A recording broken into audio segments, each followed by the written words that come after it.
Hello everyone, welcome to all of in excellent coaching classes, and today I will teach you one of the very important topic of accountancy class 11th, which is your chapter number 4th, cash basis and accrual basis of accounting. Okay, so here we go. Before proceeding of the video, I must tell you an important thing that in my today's video, I will going to explain you the theory explanation, and further in future I will explain you numericals also. Got it? तो ये आपका chapter number 4 है. First chapter तो हो गया आपका introduction, second हो गया बेसिक अकाउंटिंग टर्म्स, थर्ड हो गया आपका अकाउंटिंग प्रिंसिपल. ये फोर्थ चैप्टर है आपका according to T S. Grewal, cash basis and accrual basis. ठीक है, अब अकाउंटिंग फिफ्थ अकाउंटिंग इक्वेशन है और सिक्स्थ है rules of debit and credit. तो एक इम्पॉर्टेंट बात मैं अगर आपको बताऊं तो जो हमारे अकाउंटिंग मेथड्स होते हैं, मतलब जिसके तहत हम अकाउंटिंग करते हैं या जिस चीज़ के वजह से या जिस चीज़ के अकॉर्डिंग हम अकाउंटिंग करते हैं, वो हमारे दो मेथड होते हैं. फर्स्ट मेथड होता है हमारा कैश बेसिस का और सेकंड मेथड होता है हमारा एक्यूरल बेसिस का. कैश बेसिस का और एक्यूरल बेसिस का. कैश बेसिस ऑफ अकाउंटिंग हमारा वो तरीका होता है अकाउंटिंग करने का, या वो हमारा फॉर्म होता है जिसमें कैश इंक्लूड होता है, और एक्यूरल इसके अपोजिट होता है. वैसे तो अकाउंटिंग करने के 3 मेथड होता है, हाइब्रिड भी मेथड होता है, बट आपके 11th 12th because it is the beginning, आपने पहली बार ही कॉमर्स पढ़ी है, अभी आपका हाइब्रिड मेथड तो आएगा नहीं. अभी आपका सिर्फ 2 मेथड है, कैश बेसिस और एक्यूरल बेसिस. तो आपको ये दोनों मेथड्स क्या होते हैं ये समझने बहुत इम्पोर्टेंट है. तो हियर वी गो, हम स्टार्ट करते हैं अपने. देख लो, अकाउंटिंग बेसिस हमारे 2 तरीके के होते हैं, कैश बेसिस अकाउंटिंग और एक्यूरल बेसिस. देखो, दोनों में फ़र्क बहुत छोटा सा होता है. काम दोनों का, देखो अकाउंटिंग का काम क्या होता है, ट्रांजैक्शंस को बुक्स ऑफ अकाउंट्स में रिकॉर्ड करना. इन दोनों का भी काम यही होता है, बट समय डिफरेंट होता है. इसमें भी रिवेन्यू होता है, एक्सपेंसेस होते हैं कैश बेसिस में, एक्यूरल में भी रिवेन्यू होता है, एक्सपेंसेस होता है. सिर्फ और सिर्फ डिफरेंस होता है टाइम का. इसमें टाइम डिफरेंट होता है एक्यूरल बेसिस में, और कैश बेसिस में सेम होता है. कैसे, अभी बताती हूँ. पहले हम अपना कैश बेसिस ऑफ अकाउंटिंग करते हैं.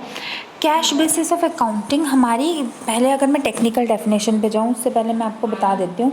कैश बेसिस ऑफ अकाउंटिंग हमारे ऐसी फॉर्म ऑफ ट्रांजैक्शन या ऐसी फॉर्म ऑफ अकाउंटिंग होती है जिसमें आपके ट्रांजैक्शन को तभी रिकॉर्ड किया जाता है जब आपका कैश रिसीव होता है या कैश पे होता है. मतलब जब आपकी कंपनी से आपका पैसा गया, ये उसी वक्त रिकॉर्ड करेगी, उससे पहले से कोई मतलब नहीं होता. इसमें सारा मोटिव, सब जो प्राइम रोल अदा करता है वो कैश करता है, वो पैसा करता है. पैसे का क्या मतलब होता है इसमें, पैसा एक ऐसा आपका एलिमेंट है जो आपकी लाइफ ब्लड ऑफ बिजनेस कहलाता है, यानी आपके बिजनेस की खून कहलाता है. विदाउट अ कैश बेसिस, या कह सकते हैं without this type of accounting, आपकी कंपनी आगे नहीं बढ़ सकती. तो कैश बेसिस ऑफ अकाउंटिंग, अगर हम अपनी टेक्निकल डेफिनेशन देखते हैं तो cash basis of accounting is a system in which transactions are recorded when cash is received और पेड. देखो, ये मैंने आपको अभी बताया, इसमें ये वही ट्रांजेक्शन्स को रिकॉर्ड करता है जब आपका कैश आता है या आप पे करते हो. जैसे सपोज़ करो मैंने 5,000 के गुड्स खरीदे एक कंपनी में, ख़रीद लिए, मैंने पेमेंट कर दी, तो वो रिकॉर्ड होएगा बुक्स ऑफ अकाउंट में. अगर मैंने कहा कि मैंने उधारी पे लिए, क्रेडिट पे लिए, I have purchased 5,000 goods on credit, मैंने अभी तक उनकी पेमेंट नहीं दी, तो हमारा ये रिकॉर्ड नहीं होगा. हमारी सिर्फ मतलब होगा, अभी नहीं होएगा, जब मैं उसकी पेमेंट करूँगी वो तभी होएगा. वो एक्यूरल बेसिस में समझाऊंगी. कैश बेसिस ऑफ अकाउंटिंग में आपके ट्रांजैक्शन तभी रिकॉर्ड होती है जब आपके कैश आता है या जब आपका कैश रिसीव हो जाता है या आपने उसको पेमेंट कर दी होती है. ठीक है. सेकेंड है इसका, it means that entry is not recorded if the payment और रिसिप्ट इज़ ड्यू. अगर आपकी पेमेंट करना या रिसिप्ट यानी पैसा आना अगर ड्यू है, ड्यू मतलब अभी तक आपने अगर वो काम नहीं किया, तो वो रिकॉर्ड नहीं करेगा. कहाँ रिकॉर्ड होता है, अब ये तो मुझे बताओ. रिकॉर्ड होता है बुक्स ऑफ अकाउंट्स में. बुक्स ऑफ अकाउंट्स कौन से होते हैं, journal, ledger, trial balance et cetera. तब तक आपकी ट्रांजैक्शन रिकॉर्ड नहीं होती जब तक उसका लिए आपने पैसा या तो दिया होता है. तब तक अगर आपसे कोई बंदा क्रेडिट पे गुड्स खरीद के ले गया, मतलब आपका क्रेडिटर्स है कैपिटल से और अभी तक उसने आपको पैसे नहीं दिए, तो तब तक आपकी ट्रांजेक्शन्स रिकॉर्ड नहीं होएगी जब तक वो बंदा आपको पैसे नहीं देगा, और जिस वक्त दे दिए काम ख़त्म, ठीक है। फिर similarly expenses are recorded as incurred when they have been paid. खर्चे भी तभी रिकॉर्ड होते हैं जब वो पेड कर दिए जाते हैं या जब उनके लिए पेमेंट कर दी जाती है, जब आपने उसके लिए पे कर दिया होता है तो, ठीक है। So when cash basis of accounting is followed then income received in advance, accrued income, prepaid expenses are not considered. जब आपके कैश बेसिस ऑफ अकाउंटिंग को हम देखते हैं तो हमारी ये सारी चीज़ें नहीं इंक्लूड करते, और वो चीज़ें क्या होते हैं पढ़ लेते हैं। पहला है इनकम रिसीव्ड इन एडवांस, मतलब वो पैसा जो आपको एडवांस में मिल गया बट अभी तक आपने उसके लिए काम नहीं किया, you won't be able to record it, आप तब रिकॉर्ड करोगे जब आपने उसके लिए काम कर लिया हो, ठीक है। सेकेंड है एक्रूड इनकम। एक्रूड इनकम वो इनकम होती है जो अभी तक आपको, मतलब एक्रूड आपको देनी है बट आपने दी नहीं, तो वो भी रिकॉर्ड नहीं होते।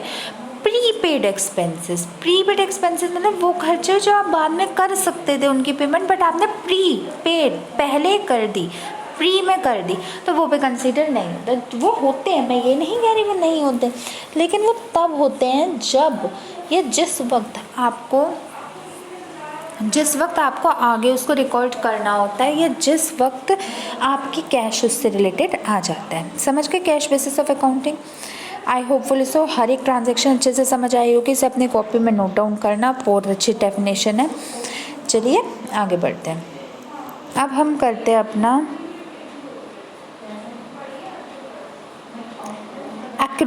Accrual basis of accounting. देखो, accrual basis of accounting is a accounting method whereby revenue and expenses are recorded in the periods in which they are incurred. इसमें वो चीज़ें रिकॉर्ड नहीं होती जो कैश से रिलेटेड नहीं होती, अन्यथा वो रिकॉर्ड होती ज़रूर है, लेकिन वो तब रिकॉर्ड होती है जब उनके खिलाफ आपके पेमेंट मिल जाए।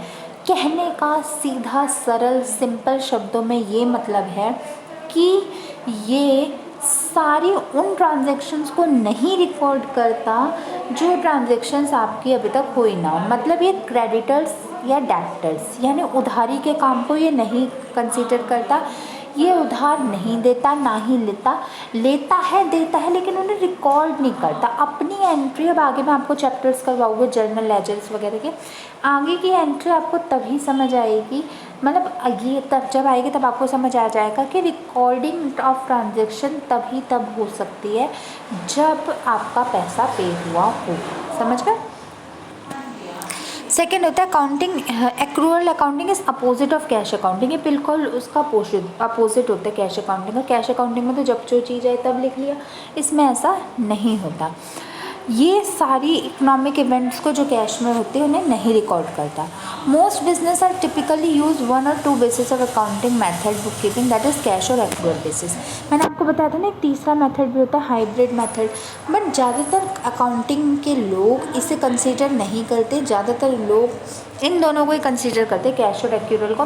वो आपके सिलेबस में अभी नहीं है, बट मैंने ये नहीं कहा वो होता ही नहीं है, वो होता है, बट ज़्यादातर लोग उसे कंसीडर नहीं करते। उसका सीधा कारण ये है बिकॉज ये दोनों ज़्यादा वाइडली यूज होते हैं। While most business use the accrual basis, the most appropriate method for your company depends on your sale volume, whether or not you have to sell on credit and your business structure. कई लोग ये समझते हैं कि accrual basis of accounting बहुत अच्छा या best तरीके की अकाउंटिंग होती है। इसका रीज़न ये है कि accrual, देखो कैश बेसिस में जब आपकी कोई ट्रांजैक्शन है आपने रिकॉर्ड कर दी, ठीक है, लेकिन एक्रूअल बेसिस में आपके क्रेडिट की, कैश बेसिस कभी भी क्रेडिट को कंसीडर ही नहीं करता, वो क्रेडिट की ट्रांजैक्शंस को देखता ही नहीं है। तो ये गलत है। ऐसा तो नहीं होता ना हर बंदा, आप एक छोटी सी शॉप ले लो, उधारी तो सब जगह चलती है कि ये दे दो वो दे दो, ये मैं पैसे बाद में दे दूँगा, ट्यूशन्स में भी चलता है, हर जगह चलती है। तो आप तब तक मेरे अकॉर्डिंग अपने बुक्स ऑफ अकाउंट्स बंद नहीं कर सकते जब तक आपकी इवन क्रेडिट पेमेंट्स पे आ जाए। तो ये बढ़िया होता है कि जब आपके सारी क्रेडिट पेमेंट्स आ जाती है तब अपने बुक्स ऑफ अकाउंट्स को क्लोज करते हैं, ठीक है। अब आई होपफुली सो आपको एक्रूअल अकाउंटिंग, कैश अकाउंटिंग अच्छे से समझ आ गई होगी। अब आज की सेम वीडियो में मैं आपको इनका डिफरेंस भी बता देती हूँ, जिससे आपके पास कोई और बचा हुआ काम हो ही ना। इसके मेरिट्स डिमेरिट्स है वो मैं आई होपफुली आप इससे ही निकाल लोगे, फिर मैं अगली वीडियोस में अपने न्यूमेरिकल करवाऊँगी। फर्स्ट है कैश अकाउंटिंग में देखें तो record revenue when cash receive, वही बात है, जब आपका कैश रिसीव होएगा तभी आपके रिवेन्यू को रिकॉर्ड किया जाता है। और एक्यूरल में record revenue when it is earned when job is complete, मतलब जब आपकी जॉब कंप्लीट होती है, ये तब चीज़ों को कंसीडर करता है। जिस वक्त आपने वो पैसा आएगा तभी वो रिकॉर्ड करेगा, वरना नहीं करेगा। सेकेंड है record expenses when cash is spend, जब कैश स्पेंड होते हैं तब उस चीज़ों को रिकॉर्ड करता है। और एक्यूरल अकाउंटिंग होता है record expenses when it is incurred, जब आपके एक्सपेंसेस आते हैं आपके पास ये तब उन्हें कंसीडर करता है। ठीक है, फिर होता है tax on income only when cash basis has been receive, वही बात है, टैक्स ऑन इनकम टैक्स तब लगता है कैश अकाउंटिंग में जब आपका कैश रिसीव होता है, और एक्यूरल में आपका तब होता है जब आपका टैक्सेस नहीं मिलते आपको, मतलब टैक्स आपके तभी लगते हैं जब आपकी इनकम होती है। अगर आपकी इनकम नहीं होगी तो आपकी कैश बेसिस के अकाउंट मतलब एक्यूरल बेसिस में आपके टैक्स नहीं लगेगी। सही बात है, जब पैसा आएगा तभी टैक्स दे के पहले कहाँ से दे दें। फिर होता है ओनली आपकी एप्लीकेबल टू फार्मर्स, फिशर्स और self employed commission agent in Canada और required by Canada revenue agency for businesses Canada to, ये इतना इंपॉर्टेंट है, हम लास्ट वाला मत करो, अब ये 3 पॉइंट ही देख लो। इन तीनों के अकॉर्डिंग सिर्फ कैश और एक्यूरल में यही डिफरेंस है, कैश बेसिस अपना उस ट्रांजैक्शन को रिकॉर्ड करता है जब पैसे मिलते हैं और एक्यूरल नहीं करता। आई होपफुली सो आपको कैश एक्यूरल डिफरेंस, इनके काइंड्स, इनके मेथड्स सब समझ आ गए होंगे। आप इन्हें अपनी नोटबुक में लिखना, समझना, और कोई डाउट हो तो मेरे से पूछ लेना, क्योंकि ये ना थ्योरी वैसे तो 11th में ही आती है, 12th में तो इतनी आती नहीं, लेकिन थ्योरीज आपका बेस होती है। अगर आपकी थ्योरी पक्की होगी तभी आप न्यूमेरिकल कर सकते हो, तो आप इनको करना। If you have any doubt then please ask it to me. Now I will meet you in my next video very soon. Till then, goodbye and stay tuned. Thank you so much for watching my video.